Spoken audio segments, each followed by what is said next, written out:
I'm Eric. And I'm Steve. Unstable. Let's talk about it. Welcome,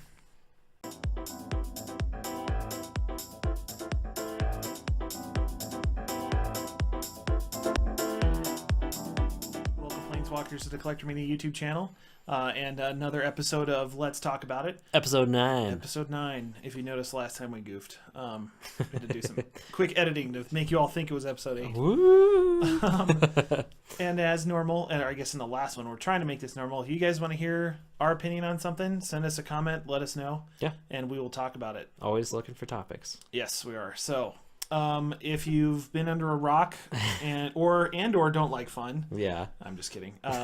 Unstable is kind of like going mad right now. Yeah, there's a lot of really cool spoilers. We decided today to only talk about some of the legendary ones, mainly the ones that are commanders, and then maybe like 2 or 3 other cards. We kind of wanted to look at it from like the commander perspective today. We are going to do a full set review at some point as soon as we have the full set, of course. I mean, it's a lot of cards, so it's like 300 and something or something. Yeah, well, maybe I'm over. Even if it's, I mean, they're all very unique. It's not like this card's worth skipping over. This card is it's not super wacky. It's even the vanilla cards are, I'm sure there's going to be a spoof on vanilla. Yeah, you know, like we have one card that's like as boring as it can get, and it's like I hadn't seen it. Steve told me about it, and I lost it. And it's in here. You'll see it. So, just be ready for a set review and some gameplay and all that stuff too. So, want to dive in, Steve? Yes. All right. You may have to read for me because it's a little. You're good. I can. Slideshow. There we go. So first up, we've got the Grand Calculatron. It's a white and a blue. This is actually just a legendary artifact, so not a creature, so not a commander. When the Grand Calculatron enters the battlefield, each player's hand becomes a program. Yeah. Oh my god. Okay. Oh gosh. An ordered row of revealed cards. What the heck? Players can only play the first card of their program. Oh my god, this is going to get fun. If a card would be put into a player's hand from anywhere, that player reveals it and places it anywhere within his or her program instead. At the beginning of each player's end step, if that player's program has fewer than 5 cards, he or she draws cards equal to the difference. So you build an order like a curve, not a curve necessarily, but you've got to say, okay, I have to put my land. If I draw a land, it's got to be before this drop. Oh my gosh. So I can get it. And I goofed. I thought this was a legendary creature, but it's definitely just an artifact. Yeah. My god, that is insane. Yeah, it's definitely going to be pretty interesting for games. I hope that when we do play, we get this out on the board, because that could be pretty interesting. I like that approach. It adds a whole nother layer to it. Yeah. Like you said, it's like running like Sean was showing us with HTML. It's like you're going to that basic level without all the flashiness, and you're just like, well, I better load this card before I load this card. This is an instant speed card, so I better load. How does that even work? I mean, you just have to be careful. Like, and imagine if you've got hardly anything else, but you've got an instant that you were saving for your combat, and it's like, well, I guess I just have to play this instant, to like get it off of my program. But I mean, if you think about it, that's all we do anyway. Like, we follow lines. We say, okay, it's turn 1, I have to play this, and then this. Turn 2, this, and then this. And then later, you might still have a full hand and say, okay, I'm going to go from here. Yeah. Now they're forcing us to play that way. Yep. So it's already wacky. Yeah. Boy, oh boy. Yeah, really. Definitely crazy. Let's see who's next. We've got one of the legendaries. That's Baron von Count. Now, this card is absolutely ridiculous. I have read this one before. So it's 3 costs, a colorless, a black, and a red. Legendary creature, human villain. So now villain's a creature type. That's pretty interesting. Baron von Count enters the battlefield with a doom counter on 5. Whenever you cast a spell with the indicated numeral in the mana cost text box, power or toughness, move the doom counter 1 numeral to the left. So if you do 5, you're going to go to 4, so on and so forth. Yeah. When the doom counter moves from 1, sorry, I can't read. When the doom counter moves from 1, destroy target player and put the doom counter on 5. So you just kill an opponent. Yeah. Oh my gosh. Yeah, I think this is the very first time that they've put destroy target player on a card. Yeah. So hopefully you have like something that gives you Shroud or something like that. Yeah, that's not a bad idea. Or you're not the biggest threat. Yeah. I like that it's kind of its own tracker. Like, it's not very...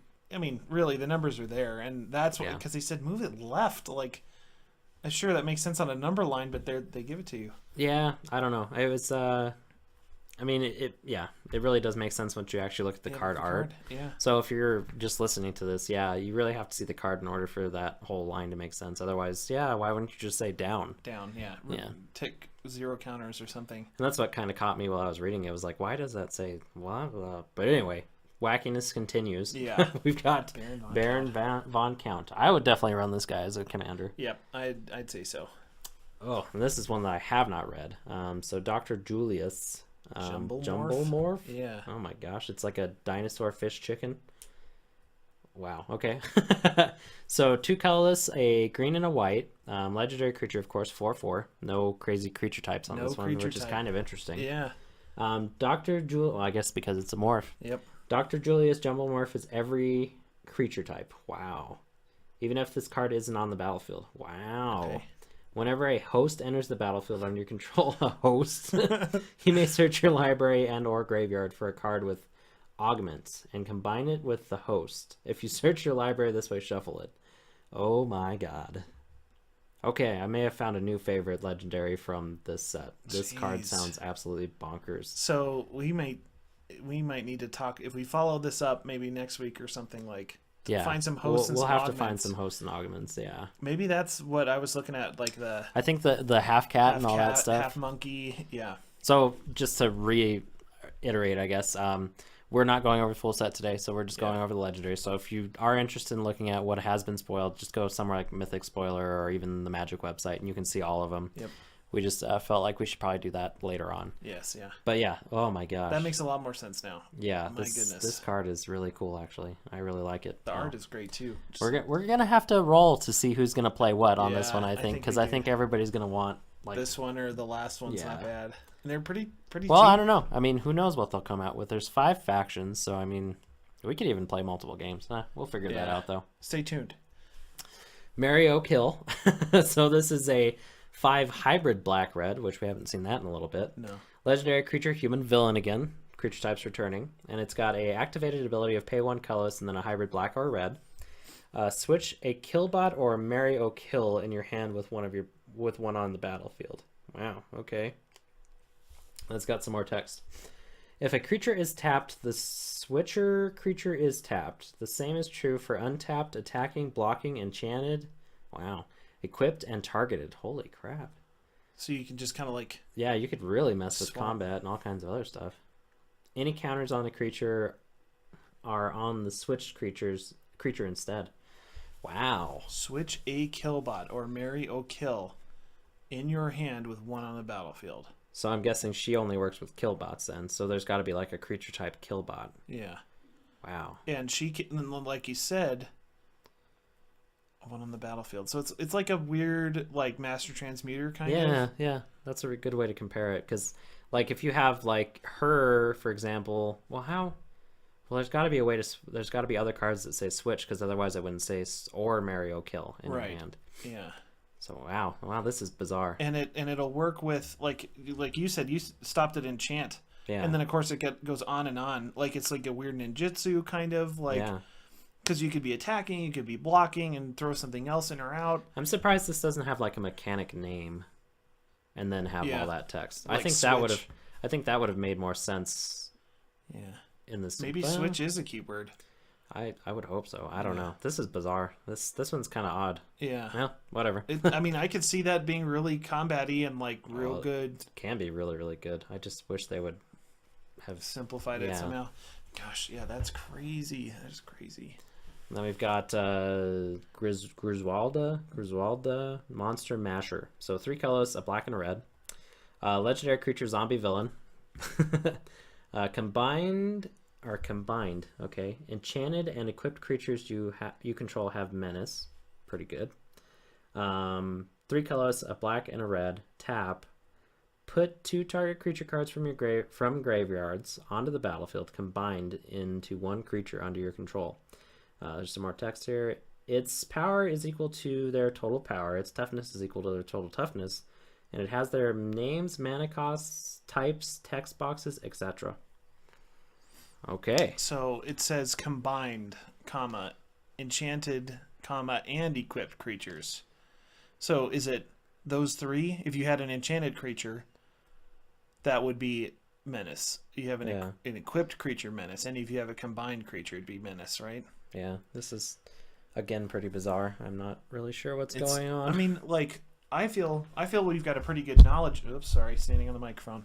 But like if man, that's really because otherwise it would say combined equipped or combined enchanted creatures have menace. It's a weird way to word it again. I mean, obviously there's probably other cards that kind of like go with this that kind of make more sense, but right now it's just like, okay, You think they would say combined creatures have menace also with enchanted or equipped creatures. Yeah. But I think that's what it means. Like, well, I think the key word is combined. I think that goes with what we were just talking about with the one before the last one, the green-white one. Yeah. So I think that's like just an ability. Yeah. And then if it has combined or is enchanted or is equipped. So why does it say and? Yeah. I mean, it makes sense as A, B, and C creature types have this. Yeah. I think we're coming from like regular Magic Land. We're approaching, and especially the word combined, like that's it's got to be a mechanic. It's like if it's or an keyword, equipment I guess, and an artifact guy or an enchantment guy, then you can have menace. But no, I think it's those three things make a creature have menace now too. Combined, enchanted, and equipped. Combined, enchanted, and equipped creatures you control. Okay, so they have to be all three of them. That makes a lot more sense. Either of those three. You think? Yeah. Okay. Right? I don't know. Combined, enchanted, and equipped creatures you control have menace. Because it would say, I have no idea. Write us a comment because we need some help. I mean, that's the way I'm reading it now. Yeah. Combined, enchanted, and equipped creatures you control have menace.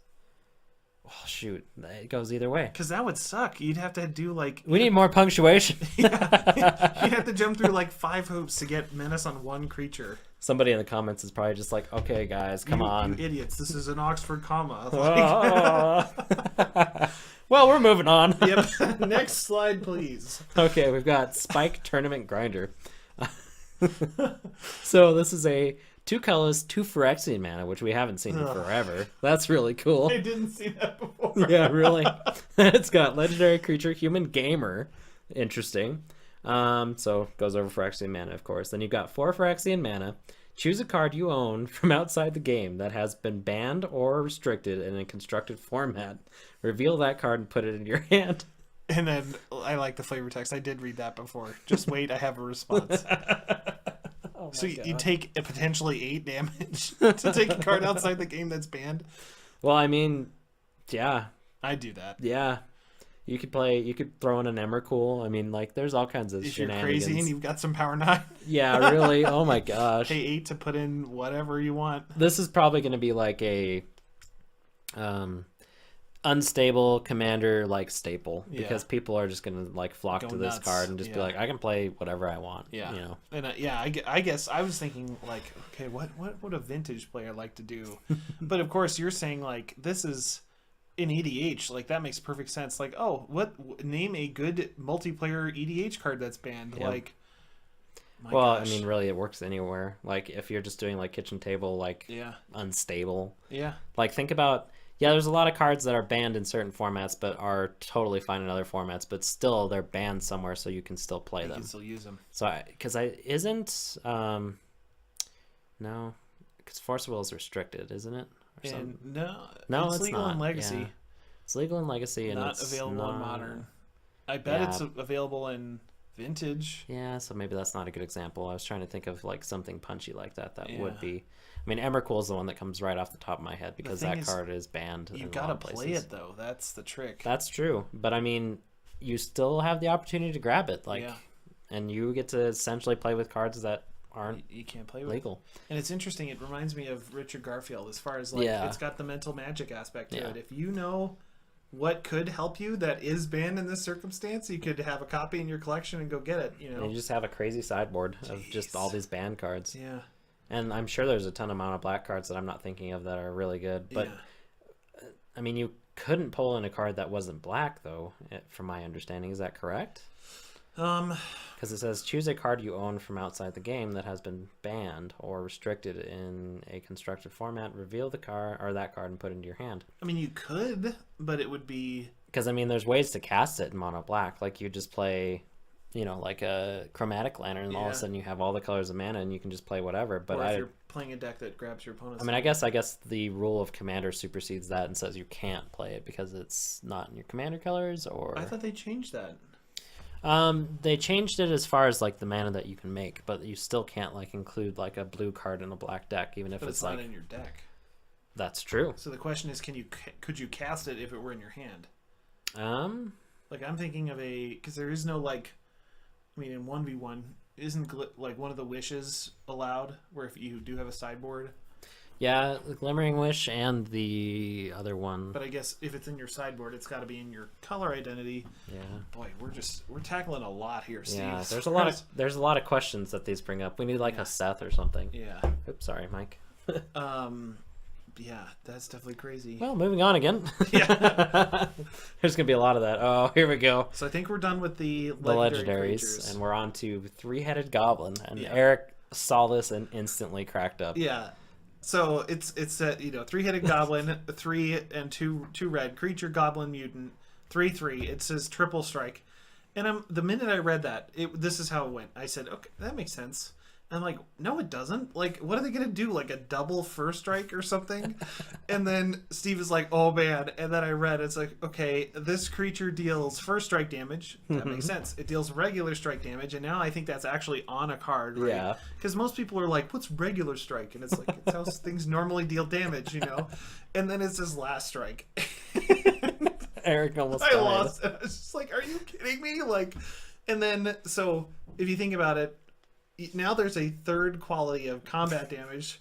Of course, we're never going to see that anywhere else. No. The one example that came to mind was the meandering tortoise shell tower shell from Constantar Kier that like swings and exiles himself and like shows up next turn in combat. Like, oh my god! And now, so first strike, middle strike, or regular strike, last strike, and then go ahead and hit the next. So Steve says, now you got to see this card. Extremely slow zombie.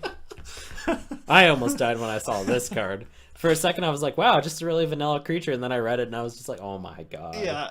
Last strike, really? They should have, I mean, I'm glad they clarified it, what last strike Yeah, is in really. this card, but they should have just left. It literally says, this creature deals combat damage after creatures without last strike.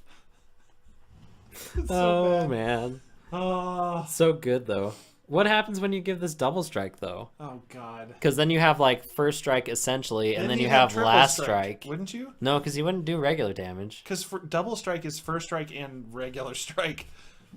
So you would have triple strike at that point. Okay. I guarantee there's a freaking card that'll do that in this set, too. You're right. I wasn't thinking that it would add regular to it, but yeah, I guess it would. Because, I mean, normally you don't think of it that way. It's No, like, you most don't. creatures always have regular strike, and Because the way I was thinking of it in my head is like you do your first strike, then you wait for the regular combat to resolve, and then you do your last strike. Yeah. That's the way I was seeing it in my head. But yeah, now that you say that, could you imagine some of those effects where it's just like, when you deal combat damage, do this. Oh, and God. you've got 3 instances of combat damage oh my now. God. Like, ugh. So extremely slow zombie. That is our last slide for cards that we're covering today. yeah. Now we're going to talk a little bit about the tokens. That was one of the Slides main things that I think so.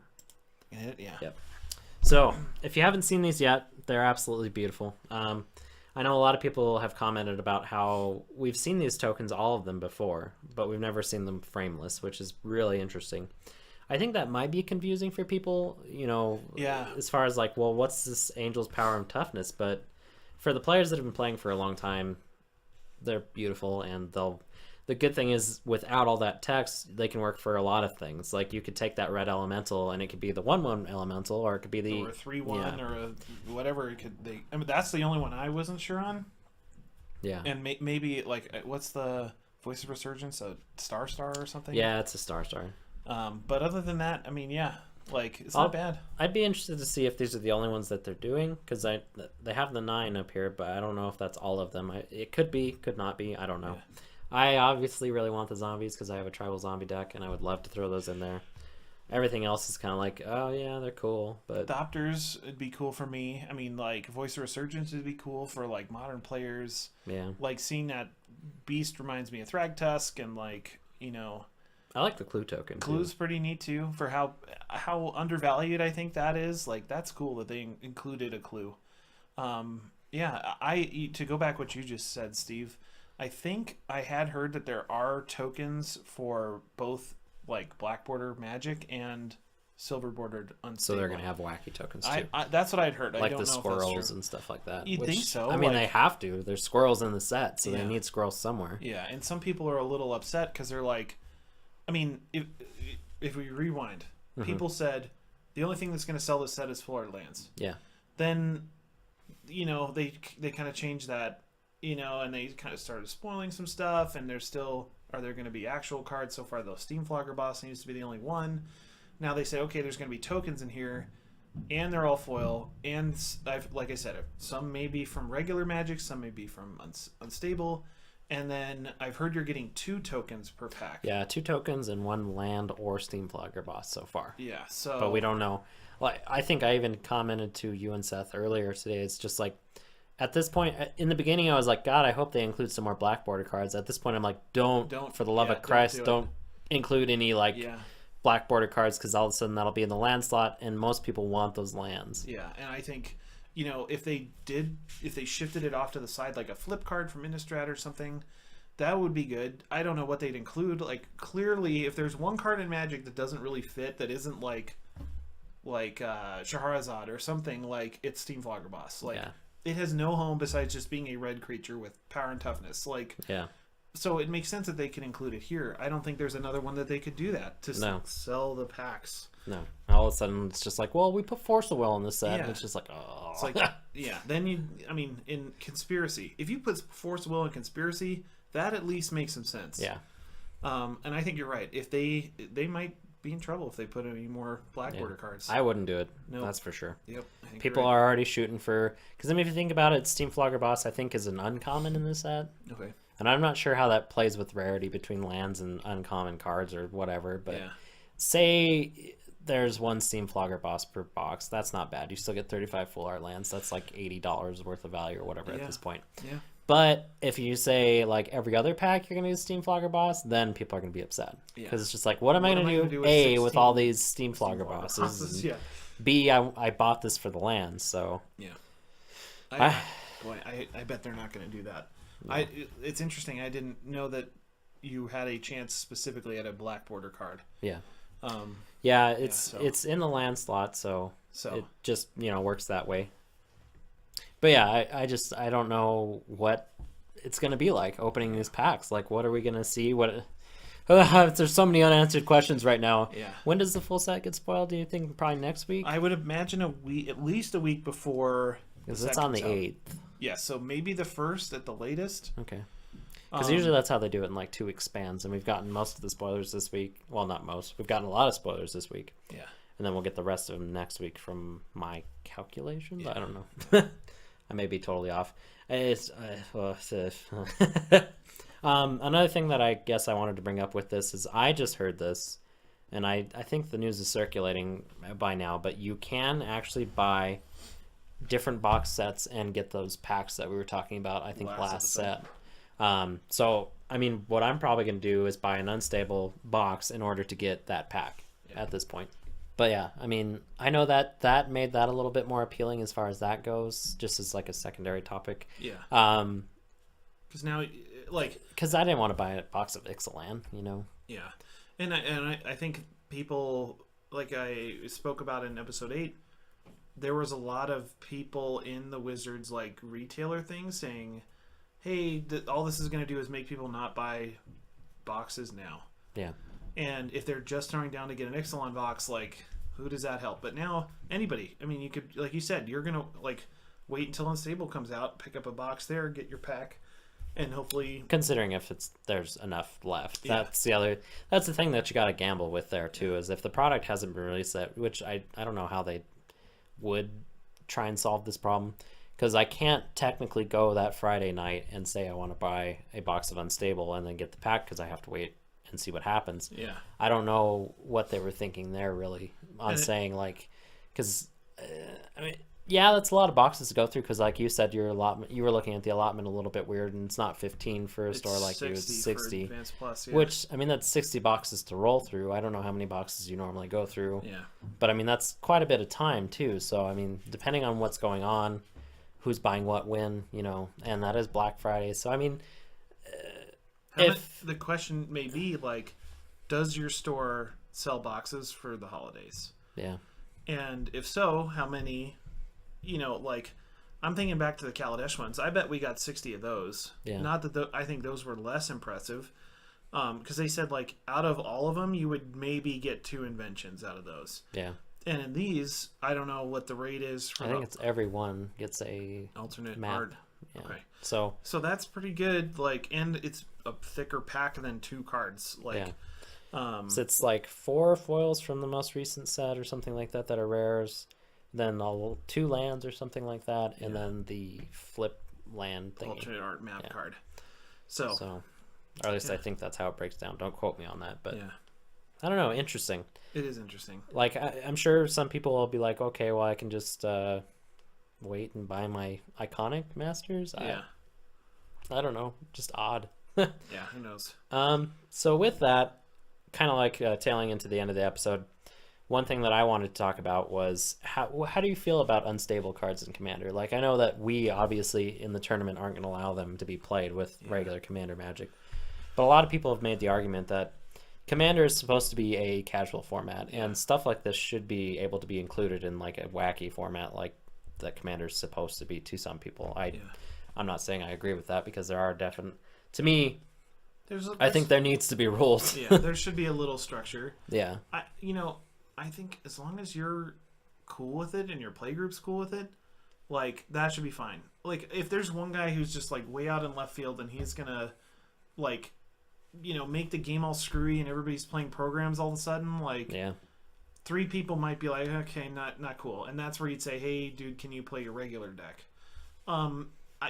It's, again, it boils down to people play the game for different reasons. Yep. People love this stuff. I mean, that's the reason it's back. Like, unless they feel they can make a bunch of money and they don't care. But I think that Wizards is always saying the people that walk in your game store is the tip of the iceberg. Like, 10% of Magic players. And I bet we'll get a lot more people out of nowhere just being like, because I don't know if this is at Walmart or like Target and stuff. That's a good question too. So they might be like, dude, I saw this. I love squirrels. Like, there's a guy that comes by for the Renaissance Fair every year. And he asks, do you have squirrel tokens? And he bought them all like years ago. Like, but he keeps coming by, and we wouldn't see him otherwise. Like, and that's great. Like, they've made a product that again can breathe life into this goofy side of Magic. Like, as far as Commander, I'd say it. As long as I'd be prepared for it, I'd be okay for it. Yeah. Well, and like me and Kylie were talking about, maybe this is just an opportunity for us to actually just to put together an unstable deck. Mm-hmm. That way, when we want to have fun and be crazy, we can do that. Because I will tell you that I have had experiences with unstable cards before when I wasn't okay with them. Yeah. Like, I remember one time in particular that we all sat down somewhere and I was ready to play regular Commander Magic, and then somebody pulled out, and I think it was Morgan actually that played out some Commander deck that had a whole bunch of unhinged and unglued cards in it, and I can tell you I was not enjoying myself. Yeah, and I think that's it's almost like another archetype of deck that could, like, for lack of a better word, like, shut you down, piss you off, whatever. Like, if you sit down across, like, for me, if I sit down from a Uyo deck or a Azami deck, it's just like, just kill me now. Like, and it's the same thing. If you see a card, or like even I can't even remember. Certain cards, it's just like, I'm done. This is on the board, forget it. And I could see the same thing. It's like, oh, great, my creatures have a half power toughness now. Like, I'm playing in programs, and I'm playing a very mono blue response deck. This is awesome. Yeah. So, I mean, I don't know. I think it's very much up to your play group. Yes. I think the part that I'm, I guess, focusing on is because we run the tournament, it adds another layer. I'm sure we're going to get the question, at some point. Like, I think luckily it's an easy answer. Yeah, it really is, because it's no. Yeah, it's a silver border card. Sorry. Like, get with your friends. They can play. It won't count for the league. Like, But maybe we do let it count for. I have no I, idea. I think, I don't know, something that could be fun is if we ran a tournament, like just a small one, maybe like one night, and did like a silver border tournament. I think that could be interesting. I don't know how many people would actually participate because I don't know how many people are actually going to buy this set. Yeah. I know I wasn't sold on it until I started seeing the legendary creatures, and then all of a sudden I was like, okay, I want a box because, there's that fun kid-y kind of side to Magic sometimes that you just like, I just want to do stupid stuff. Yeah. And this definitely lends itself to that. Like, I don't know, there's a couple cards that we didn't talk about. There's like this praying mantis. Slaying mantis. Yeah. Right? Oh my god, that card is so ridiculous. Yeah. It literally has, I can't remember the name of the mechanic. I think it's just wait for it or something, or it's like split second. I know it's right on my tongue. Like anyway, it's a mechanic that essentially like you can't stop, just like split second, and you have to throw the mantis on your opponent's creatures, and whatever creatures that mantis hits, it fights. Okay. And it's just like that card is just like so bizarre and wacky. I know there are other cards like that, but Interesting. Yeah. just adding in like that kind of atmosphere of cards could be like a whole like party, essentially. If you're with the right people, I'm sure it could be great. Like the Cards Against Humanity crowd. Yeah, and I was thinking like, it reminds me of Draft or Limited. Yeah. Because that feels a little bit free of all that stuff, and you just try your best to do well, have fun, like find some good stuff, and then like you said, there's the extra like dollop of, this is all insane. Like you're gonna have fun playing this stuff, Yeah. Yeah, it's curious. I wasn't around. You weren't around for Unhinged or No, Unglued. I didn't play either one of them. All that, like Seth always used to tell me, and all these other people from the shop. Oh yeah, like this Kylie is. can't stop talking about it. Yeah, So yeah. Like I think there's a reason for that. Yeah. Like, and so far I'm very impressed by these cards. yes. And I mean they kind of set the joke bar up here, and Yeah. these seem like Yeah. up here right now. Which is that last strike still. I mean, I know it got you, but it got me too, and it's just Yeah. like, oh my gosh. And I think now, the first time that I looked at like unhinged and unglued cards, like like what am I gonna do with these? Yeah. Like I have like maybe like 5 or 6 at home that I've just collected over the years, and it's just like I'll never put this in a commander deck because I don't want to show up with something illegal essentially, and I don't know. Like I said in the beginning, like I didn't want to buy this set. I wasn't sold on it at all. I was just like, this is a huge waste of money for me, blah blah blah.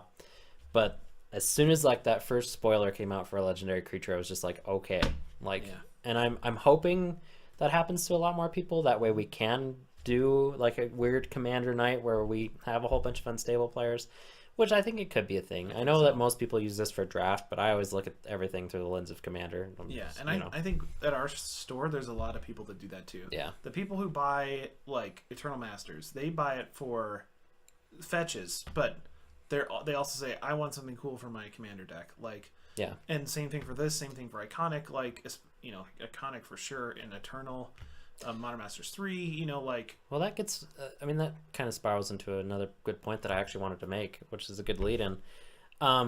With Iconic Masters, a lot of people are really down on it right now. Yeah. And a lot of people are just like, why am I even going to bother? Because I think a lot of people are saying that's because of how early it was spoiled. A lot of other people are saying because it's not truly iconic, which I can agree with both points. Yeah, I'd agree. It's not that iconic. There are a few here and there, but I don't know what they would do to fix that part though.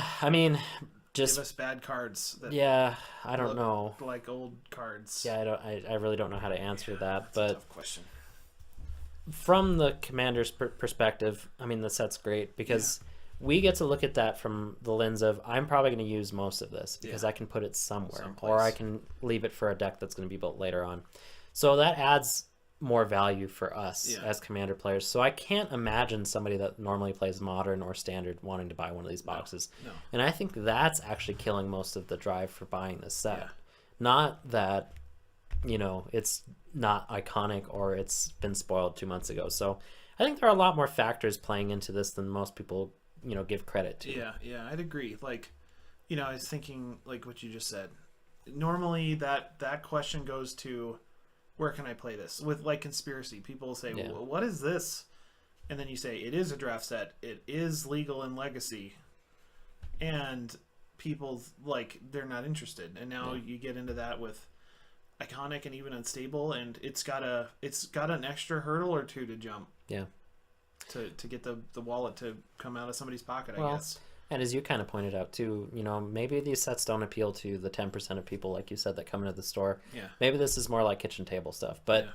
on that same token, who in their right mind that just plays kitchen table Magic is going to go spend $240 on a box of Iconic Masters? Not a whole lot of people. You know, assuming that's MSRP. to them, that's just a lot of wasted money because they most likely either A, have most of the cards that are in the set, or B, don't need the cards that they don't have. Like, I could imagine like a very casual play group that plays Commander. Why would they desire a Mana Drain? You know, like that's a super punchy card. Yeah.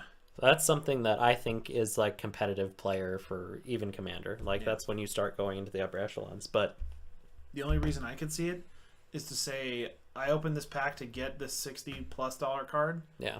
And now I have it, and I'm gonna like beat face with it. You know, that's the only thing I could think of. Yeah, that makes sense. I mean, they did a lot of really good things with the set, especially like, you know, the dragons. They all look amazing. Yes, like I've never wanted a Jugan before in my life, and all of a sudden it's just like, okay, I'll take Gotta one. get the cycle, you know. Yeah, like whatever. I just want a Kakusho. Like, Yeah. oh my gosh, and Especially a being Kega. on the box art too. It's Yeah. just like, oh, okay. And that's another thing I'll say is the purple box just looks freaking ridiculous. Yeah, I and kept thinking about that. like the packs, like I don't even want to open them. It's just like, You think of the first time I really was just like, holy cow, was M13. Yeah. When they had the black and silver box. Oh yeah. And then they did it again with Amonkhet, and it's like we're in Egypt and the packs are solid gold. Like Yeah. you know, and I told my friend Mike from M13, I was like, this is like Black Label Magic. Like, Yeah. It's just like classy, and that purple is just like bam. Yeah, it hits you in the face. I'm tired of blue. Oh yeah, With Modern Masters and stuff, and it's just like, wow. I'm really interested to see if like Magic 25, the Master set, then will feel more iconic just because they were holding back a lot. Yeah, maybe so. I'm pretty sure that's going to happen. I hope. Because they literally could have labeled this like Commander Masters, and it would have been a lot better. Yeah, like not Commander Masters, but you know what I mean, like Legend Masters or something. Because it definitely feels like a Commander-oriented Master set, in my opinion. Yeah, I agree. Or even like you said, if you're gonna put one out this year that's weak, and hopefully not screw it up next year, like just wait a year and make a product. Like nobody needed. We don't need 3 Master sets in a year. Oh my god. So what came out this year? Modern Masters 3 came out this year. No. Eternal Masters came out this year, right? Because we were in Japan for Eternal Masters. Oh, you're right. That was 2016. So Modern Masters 2017 came out early this year. Yeah. See, I can't even keep track of the Master sets anymore. Either. I mean, it used to be it was so 8 easy. months ago, probably. Like, yeah. But you're right. It's just like, what do they do in a 12 almost not a 12-month time period? They're gonna do three master sets. We'll see. What that's it comes out in March. The next after one. That because Rivals Vixelon should be January. I think it is March. I don't know if I'm thinking of that right. Hopefully not. Because that's really... That'd be like 12 to 15 months and have 3 master sets. And, you know, we already talked about buyer's fatigue. We already had a whole episode on that, and I don't really want to go diving into that again or anything like that, because we could probably talk about that for hours. For forever. But really, like, how do you buy all this stuff? Yeah. Like, as we talked about even in our gameplay video for Goblins vs. Merfolk, like... we're kind of burnt out, and like I didn't see that happening. Like I thought, you know, when we started the Commander product, which we started that train, you know, essentially like filming, blah blah blah, all that good stuff. We had a blast. We're still having a blast, but man, I think putting together those Goblins versus Merfolk really hit me. Like realizing, like, oh my gosh, like they're just. We've got several weeks coming up, and there's just more and more product coming out, and I'm already tired. luckily, some of it's like collectible. Like you think of From the Vault. That's you buy it, put the cards you want in a deck, and then the rest goes in your binder in a box. Like, I just feel bad for like I don't know. I can't really feel bad for the product, but you know what I mean. Yeah. Like I feel bad that some of these products aren't going to be really appreciated because of the time slot that they're in. I think. Unstable now is going to overshadow Explorers of Ixalan, like no problem. Yeah. Like I think people are going to be like, Explorers of what? Yeah. Like that like came out. Enemy, yeah. Like who cares about that? Commander Anthology. Yeah. And I really thought Explorers of Ixalan was a great idea because it incorporates a whole nother level of play into it with the board game aspect. And Just like Unstable may be taking attention away from Iconic Masters at this point too. Especially since it was spoiled in one day. Like, Yeah. you know. And a lot of people, like we already said, are really down on Iconic Masters, and we've already even just thought of a few good points as to why that is, and we've only thought about it for like 2 seconds, Yeah, and definitely don't get me wrong, spoiling that set immediately was the right way to do it. You think? I think so. And the reason I think about that is, how many times have we seen a Modern Masters set come out where they're like, what's going to be printed? And then some stuff comes out, and then the counterparts go up, or some web store sells out of them, and then, or the price goes up $1 billion, or somebody else buys out these and then floods the market again at a higher price. Like, it immediately said, okay, store owners, here's your list, make your decision. And like speccers, you don't have a shot. It's all there. It's in front of everybody. Everybody has the same amount of information. Like, do you remember the whole eBay for 25 grand? Yeah, like, yeah. Just I bet somebody just said, hey, this happened, and they said, okay, put it all out the door today. Today I want this whole website done. Nobody's going to speculate. Nobody's going to get tried to ripped off. Nobody's going to blame this store and that store and these YouTubers. And I'm sure that was the number one reason, that whole, or a huge reason that said, just get it all out. I honestly think it was just to sell Gen Con myself. Yeah, like, that's probably true. I keep forgetting that it was spoiled there. Yeah, like I listen to a lot of podcasts, and a lot of people, I've heard a lot of opinions on this, of course. And one of the best ones came from another podcast that I won't say. I'm not sure if I should or not. But anyway, another podcast. They probably wouldn't want us mentioning their podcast. Yeah, probably not. All these guys that have like 600 subscribers. Get out of here. But anyway, they brought up a really good point where they were talking about how if this would have been switched, if the unstable if Unstable would have been at Gen Con, that could have been a lot more interesting. Yeah. Because it could have just been like a big, like, have goofy, fun. Let's just have a blast. And then we'd be going through spoilers. Well, we would have already gone through spoilers for Iconic, but we would have had that hype again. Yeah. And I really think that they did the spoiler season for M17 right. Because if you think back to it, they spoiled like a few good cards at a time instead of all the good cards up front like they did in M15. Or no, M16? There is no M16. Is it Origins? No, the middle one. M15, Masters 15, I think 15 was the last one. Okay, because what? No. There's no M16. No, 17, isn't there? No. What am I thinking of? There are M16 and M17 cards, but those are welcome decks. I'm talking about Masters. Oh, Modern Masters 17. Yeah. I see. Yeah. Sorry, I understand where the confusion is. Okay. So Modern Masters 2015 was the dud set, correct? Yes. And 17 was the one with fetches. And Yep.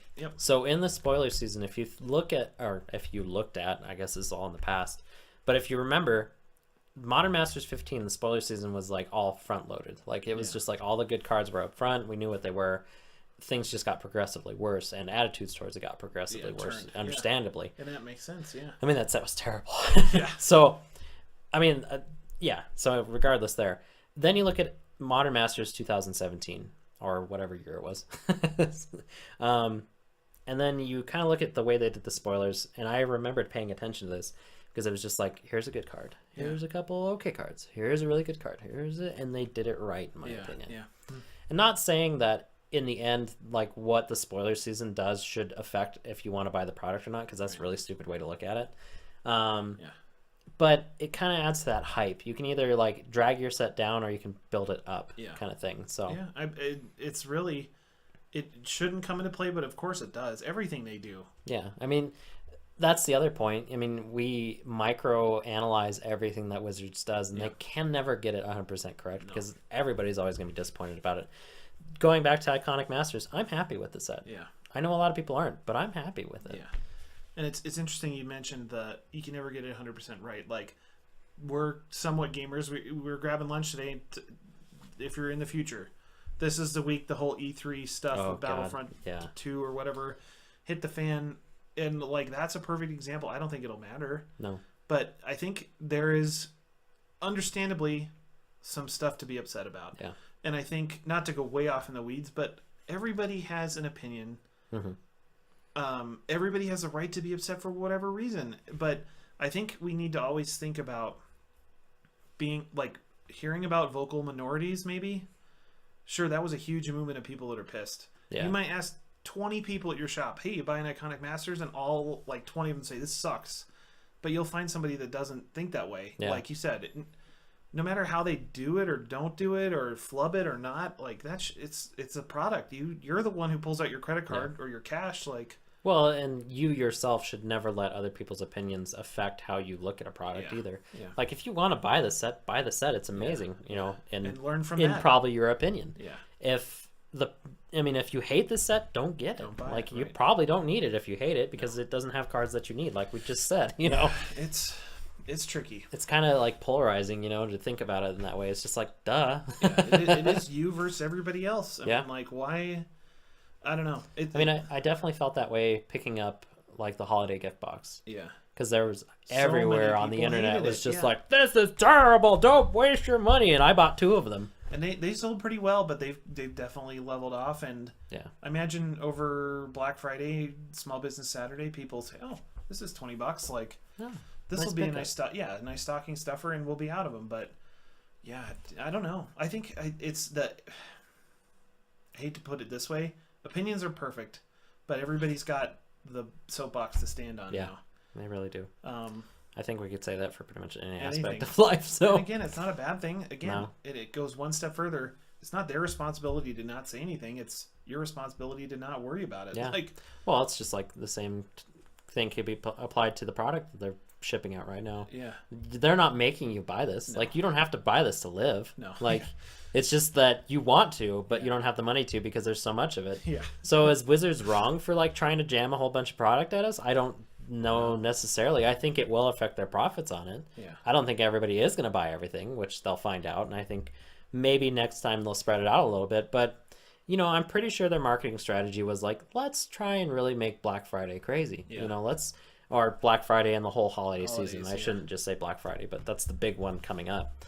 And let's see how much we can sell. Let's see if this works. If it does, I mean, they'll do it again. If it doesn't, yeah. they won't. And that's how companies work. I mean, Yeah, it's curious. Like, I know we talked about this too. I seem to remember Wizards was trying to downsize their number of products. Like, and then all of a sudden, and then it's just like bam, boom, bam, dual Yeah. deck relaunch, anthology.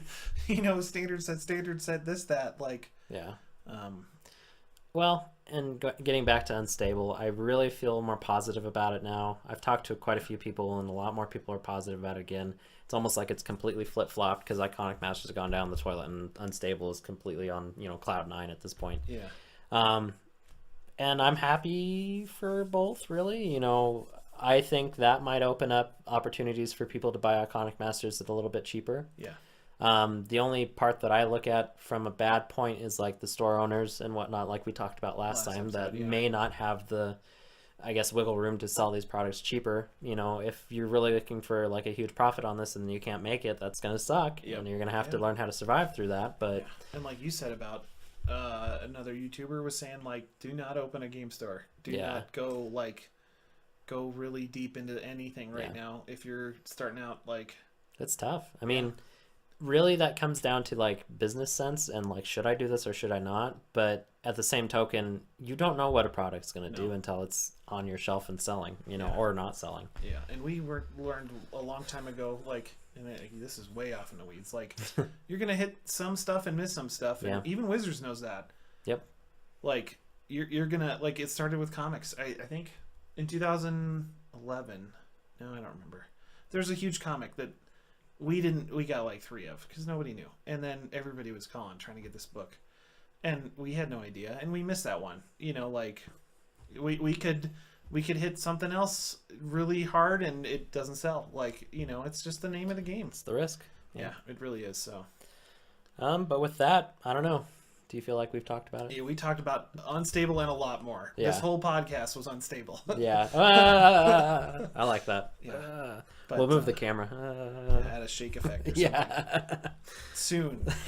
Coming to a podcast near you. Shaky cam. Shaky cam.